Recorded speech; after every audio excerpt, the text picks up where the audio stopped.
Hey everybody, Michael here with Johnny Appleseed Organic, and today we are going to be making flour out of yams. To cut into these babies, you're going to want to make sure that your knife is sharp.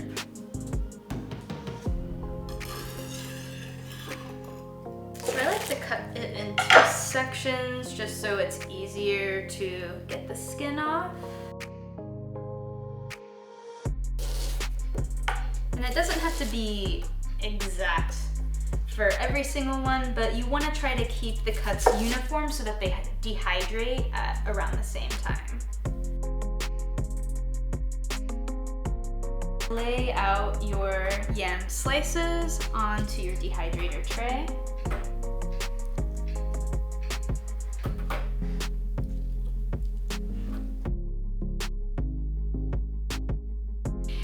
Dehydrate your cut yam chunks at 125 degrees Fahrenheit for about 12 to 15 hours.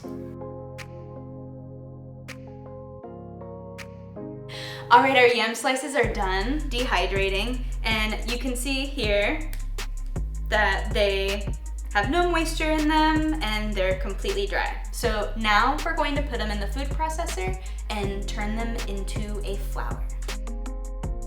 A lot of times when people hear the word yam, they think of a sweet potato, but this is not a sweet potato or even related to it. They're in completely separate families. So sweet potato is in the morning glory family, and this family is called Dioscoriaceae. So they're both angiosperms, but Dioscoras are monocots, meaning they only have one embryonic seed leaf that sprouts from the seed, whereas sweet potatoes are dicots. They have two. So yams are actually closely related to lilies and grasses that are also monocots.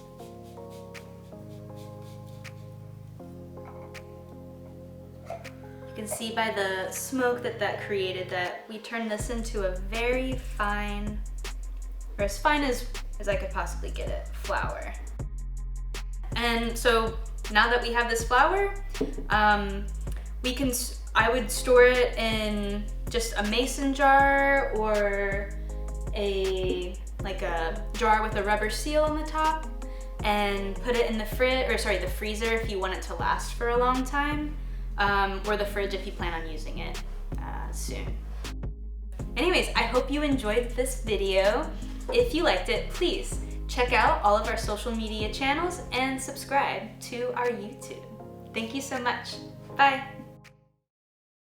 I want to do a shout out to Chip from Team Zizou on Instagram, and Marabou Thomas, also found on Instagram. We wouldn't know about making yam flour or how to do it if it wasn't for the content you guys are putting out. So we thank you and really owe this to you guys. So thanks for all the research you're doing into this.